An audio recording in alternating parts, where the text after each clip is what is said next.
In today's video, I am going to show you how to delete all the saved videos on TikTok at once. Therefore, without wasting any of your time, let's jump to the video. So in order to unsave all the saved videos on TikTok, what you need to do is to open the TikTok application.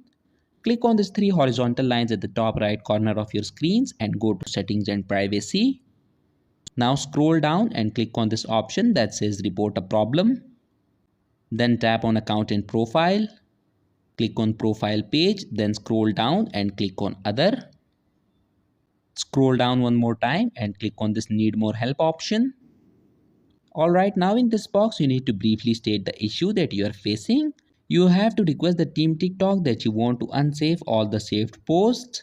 Once you have done that, tap on submit, and after you click on submit, within the next 24 hours all your saved posts on TikTok will be unsaved. So that was it for this video, and I'll see you guys in the next one. Peace out.